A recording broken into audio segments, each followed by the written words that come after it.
మీ వార్డులో వైసీపీ హయాంలో ఎంతవరకు అభివృద్ధి జరిగిందంటారు? వైసీపీ హయాంలో అభివృద్ధి అంటూ ఏమీ లేదు, ఏమీ జరగలేదు కూడా. ఏదో 2-3 రోడ్లు ఎలక్షన్లు ఇంకా దగ్గర పడి అనగా ఎలక్షన్ కూడా 2 రోజుల్లో వస్తుంది అనగా రోడ్లు వేయటం జరిగిందే కానీ ఈ 2-3 రోడ్లు అంతకంటే అభివృద్ధి అంటూ ఏమీ జరగలేదు. చెప్పుకోవటానికి ఏమీ లేదు, వాళ్ళ వైసీపీలో చెప్పుకోవటానికి ఏమీ లేదు. అదేవిధంగా ప్రధానంగా నీటి సమస్య మచిలీపట్నంలో ఎక్కువగా ఉందంటున్నారు. 3 రోజులు ఒకసారి వాటర్ ఇస్తూ ఉంటారు. మీ డివిజన్లో ఎలా ఉంది పరిస్థితి? మొత్తం డివిజన్ మొత్తం కూడా 3 రోజులకు ఒకసారి వాటరు. మరి పాలకుల నిర్లక్ష్యం వల్ల మరి 3 రోజులకు ఒకసారి ఇచ్చే పరిస్థితికి ఈ రోజున వచ్చిందంటే ఎంత ఘోరంగా ఒక్కసారి ఆలోచన చేయాల్సిన అవసరం ఎంతైనా ఉంది. మరి గతంలో చూసుకున్నట్లయితే అప్పటి నుంచి కూడా రోజు రోజు ఎంత వేసవి ఉన్నప్పటికి కూడా రోజు వాటర్ ఇవ్వడం జరిగింది. కానీ ఈ పరిస్థితి ఈ రోజున 3 రోజులకు ఒకసారి వాటర్ ఇస్తున్నారు అంటే మరి ఒక్కసారి ఆలోచన చేయాల్సిన పాలకులే ముందు జాగ్రత్త పడాల్సిన అవసరం ఎంతైనా ఉంది. మరి ఇటువంటి పరిస్థితుల్లో వాళ్ళని వాటర్ స్టోరేజ్ చేసుకోకుండా మరి ఈ రోజున 3 రోజులకు ఒకసారి వాటర్ ఇవ్వటం అనేది ప్రజలు చాలా ఇబ్బంది పడుతున్నారు. అదేవిధంగా చూసుకుంటే పెన్షన్లు చాలా వరకు తీసేసామని చెప్పి తెలుస్తుంది. అది ఎంతవరకు వాస్తవం అంటారు? పెన్షన్లు అంటే మరి అర్హత ఉన్న వాళ్ళకి, అర్హత లేని వాళ్ళకి కూడా వాళ్ళ ఇష్టం, పరిపాలన అనేది వాళ్ళ ఇష్టమైతే ఉంచుతారు, కష్టమైతే తీసేస్తారు. అంతకన్నా మనం చేయగలిగేది ఏమీ లేదు. రాబోయే ప్రభుత్వం కనుక టీడీపీ, జనసేన, బీజేపీ ప్రభుత్వం కనుక అందరి అర్హత ఉన్న వాళ్ళ ప్రతి ఒక్కరికి కూడా పెన్షన్ ఇవ్వడం జరుగుతుంది. మరి ఈ విధంగా మేము ముందుకెళ్తామని మేము చెప్తున్నాం. అదేవిధంగా తీసుకుంటే ఇప్పుడు వచ్చేసరికి కిట్టు గారికి సీట్ ఇవ్వడం జరిగింది వైసీపీకి సంబంధించినంతవరకు.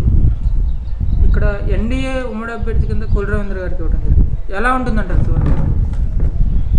ఎన్డీఏ కొల్లు రవీంద్ర గారు గెలుపు ఈజీ గెలుపు. ఎందుకంటే ఆయన గతంలో మంత్రిగా చేశాడు. ఈ మచిలీపట్నం కార్పొరేషన్ చూసుకున్నట్టయితే 4 పక్కల కూడా 4 ఓవర్ హెడ్ హ్యాండ్లు కట్టిన కొల్లు రవీంద్ర గారు ఈ రోజున అవి ఓపెన్ చేసినా కూడా దాహార్తి తీర్చలేకపోతున్నారు. అందుకని మరొక్కసారి కొల్లు రవీంద్ర గారే ఇక్కడ గెలుస్తారని మేము చెప్పుకోగలుగుతాం. డ్రైనేజ్ వ్యవస్థ అంతంత మాత్రమే. ఏదో ఈ పాలకులు వచ్చిన తర్వాత, వైసీపీ వచ్చిన తర్వాత ఒక్క డ్రైనేజ్ కూడా కట్టలేదు. కల్వర్ట్లు కూడా ఎక్కడికక్కడే కల్వర్ట్లు కూడా అలాగే ఉండిపోయినాయి. మరి ఇటువంటి పరిస్థితుల్లో దీనికి ప్రత్యామ్నాయం జనసేన, టీడీపీ, బీజేపీ అని నేను చెప్పగలను. అదేవిధంగా చూసుకుంటే ఇప్పుడు వచ్చేసరికి ఉన్నటువంటి దీంట్లో ప్రధానంగా ఇంకా ఏమున్నాయంటారు సమస్యలు? రోడ్లు చాలా ఉన్నాయి, ఇంకా వేయవలసిన రోడ్లు చాలా ఉన్నాయి. ఉదాహరణ ఇప్పుడు మా మాజీ కౌన్సిలర్ గారు దాస్ గారు ఇంటి వెనకమాల రోడ్లే ఉన్నాయి, ఎక్కడికక్కడ గుంటలు పడి. ఇంకా అయ్యే కాకుండా అటు దేవుడి చెరువు కానీ, ఆనందపేట కానీ, ఇంకా డివిజన్ మొత్తం కూడా వార్డులో రోడ్లు వేయాల్సిన అవసరం చాలా ఉంది. అలాగే మౌలిక సదుపాయాలు కల్పించాల్సిన అవసరం కూడా ఉంది. ఈ దోమల ముందంటే అసలు మర్చిపోయారు జనాలు.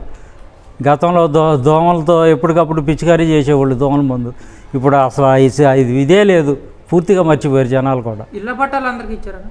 ఇళ్ల పట్టాలు కొంతమందికి ఇచ్చారు, కొంతమందికి ఇవ్వాలి. ఇచ్చిన వాళ్ళకు కూడా ఎక్కడ ప్లాట్లు చూపెట్టాల కొంతమందికి అయితే. అదేవిధంగా చూసుకుంటే అన్న, ఇదే జగన్ గారు పాదయాత్ర చేసినప్పుడు ఇచ్చిన హామీల్లో మద్యపాన నిషేధం చేస్తే తప్ప మళ్ళీ ఓట్లాడడానికి మద్యపాన నిషేధం చేస్తే తప్పితే నేను మిమ్మల్ని ఓటు అడుగుదాకా రాను, అప్పుడు వరకు రాననే మాట తొంగలో తొక్కేసి ఈ రోజున 60 రూపాయలున్న క్వార్టర్ బాటిల్ని 200 చేసి పేదవాడిని ఇంకా నాశనం చేసి అనారోగ్యంగా ఇంకా ఇంకా ఇంకా ఇంకా దిగదార్చేసిన ఘనత ఈ జగన్మోహన్ రెడ్డికే దక్కింది. అదేవిధంగా నాడు నేడు కింద ఉన్నటువంటి పాఠశాలన్నీ బాగు చేస్తున్నారు. మీ నియోజకవర్గంలో ఎంతవరకు జరగడం జరిగింది? ఏమీ జరగలేదు, అవి చెప్పుకోవడమే వేస్ట్. నాడు నేడు గురించి చెప్పుకోవడం వేస్ట్. అమ్మఒడి కింద మరి ఎంతమంది పిల్లలు ఉంటారు, అంతమంది పిల్లలకి ఏడాదికి వచ్చి 15,000 రూపాయలు వేస్తున్నారు. అదంతవరకు అని గతంలో అయితే అన్నారు. మరి ఇప్పుడు ఒక్కరికే మేము అమ్మఒడి వేస్తామనే ప్రచారం చేసుకుంటున్నారు. అది కాకుండా అమ్మఒడి 15,000 అన్నారు కానీ వేసేది 13,000, 2,000 రూపాయలు మాత్రం అభివృద్ధి అని చెప్పి చేస్తున్నారు. అదేవిధంగా చూసుకుంటే ఇప్పుడు వచ్చేసరికి ప్రధానంగా మత్స్యకారుల విషయం వేట సమయంలో 10,000 రూపాయలు ఇస్తామన్నారు. వేట నిషేధ సమయంలో అది ఎంతవరకు జరిగిందంటారు? వేట నిషేధ సమయంలో 10,000 ఇస్తామన్నారు. మరి ఇచ్చిన హామీలన్నీ కూడా గత ఎలక్షన్ ముందు 2019 ఎలక్షన్ ఇచ్చిన హామీలన్నీ కూడా ఒక్కడ కూడా అమలు చేయలేని పరిస్థితి ఈ రోజున ఉంది. ఎందుకంటే రాబోయే రోజుల్లో దానికి ప్రత్యామ్నాయం చేయాలంటే ఒక ప్రత్యామ్నాయం చంద్రబాబు నాయుడు గారే, పవన్ కళ్యాణ్ గారు, బీజేపీ మోడీ గారే రాష్ట్ర అభివృద్ధి చెందాలన్నా, రాష్ట్ర దిశ నిర్దేశించాలన్నా వాళ్ళకు ప్రత్యామ్నాయం వీళ్ళ ముగ్గురే, జనసేన, బీజేపీ, టీడీపీ దీనికి ప్రత్యామ్నాయం. అదేవిధంగా చూసుకుంటే పవన్ కళ్యాణ్ గారు వారాహి యాత్రలో అదేవిధంగా ఇప్పుడు లోకేష్ గారు ఒక పక్కన తిరగడం జరుగుతుంది. చంద్రబాబు గారు కూడా బస్సు యాత్ర చేయడం జరుగుతుంది. ఎలా జరుగుతున్నాయి అంటారు? ఎలా ఆదరిస్తున్నారు ప్రజలు? బ్రహ్మాండంగా ఆదరిస్తున్నారు. ఎందుకంటే ఈ ప్రభుత్వానికి వేచేరిపోయారు, ఎన్నో ఇబ్బందులు పడుతున్నారు. బ్రహ్మాండంగా ప్రజలు ఆదరిస్తున్నారు.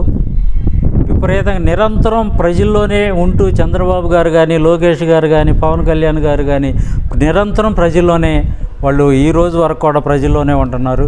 ఆ రోజు నుంచి ఈ రోజు వరకు కూడా ప్రజల్లోనే ఉండి మేము ప్రభుత్వం యొక్క వైఫల్యాన్ని ఎండగడుతున్నారు. మరి ఇటువంటి పరిస్థితుల్లో మనం టీడీపీ, జనసేన, బీజేపీని ఆదరించాల్సినంత అవసరం ఎంతైనా ఉంది. ఇప్పుడు ఉన్నటువంటి ప్రస్తుత ప్రభుత్వంపై ప్రజలందరూ వ్యతిరేకంగా ఉన్నారని చెప్పుకోవచ్చు అంటారా? చెప్పుకోవచ్చు. ప్రస్తుత ప్రభుత్వానిపై చూస్తూనే ఉంటున్నాం వ్యతిరేకత. ఏముంది? ఒక నవరత్నాలు అంటారు, అమ్మఒడి అంటారు, లేదు పెన్షన్లు అనాదిగా వస్తున్న పెన్షన్లు, ఈ కొత్తగా వీళ్ళు పెట్టిందేం కాదు. పైగా చంద్రబాబు నాయుడు గారు 4,000 పెన్షన్ ఇస్తానంటున్నాడు. 1,000 రూపాయలు, 3,000, 1,000 రూపాయలు పెన్షన్ ఇవ్వడానికి 5 సంవత్సరాలు పట్టింది. సంవత్సరానికి 250 రూపాయలు తప్పురంటే 5 రూపాయలు, 1,000 రూపాయలు పెంచడానికి 5 సంవత్సరాలు పట్టిందంటే మరి చంద్రబాబు నాయుడు గారు వస్తే 4,000 రూపాయల పెన్షన్ ఇస్తానంటున్నారు. అదేవిధంగా చూసుకుంటే చివరిగా వచ్చేసరికి లోకేష్ గారు పాదయాత్ర చేస్తున్న సమయంలో చంద్రబాబు గారి హయాంలో వచ్చినటువంటి కంపెనీల దగ్గర సెల్ఫీ దిగి సెల్ఫీ ఛాలెంజ్ అని చెప్పి జగన్ గారికి వేసడం జరిగింది. అది ఎలా చూస్తారా? కంపెనీలు వచ్చినాయి. గతంలో టీడీపీ హయాంలో కంపెనీలు తీసుకొస్తే వీటిని ఇప్పుడున్న ప్రభుత్వం ఏమన్నా ఒక్క కంపెనీ అన్నా వీళ్ళు తీసుకురాగలిగారా? మరి అటువంటి పరిస్థితుల్లో లోకేష్ గారు మరి ఈ కంపెనీలు మేము తీసుకొచ్చాం అని సెల్ఫీలు దిగారు. కానీ వాటిని ఒక్కదాన్ని కూడా జగన్మోహన్ రెడ్డి గారు సరిగ్గా ఒక్కటి కూడా రన్ చేయలే పరిస్థితి ఈ రోజున రాష్ట్ర ప్రభుత్వానికి వచ్చింది.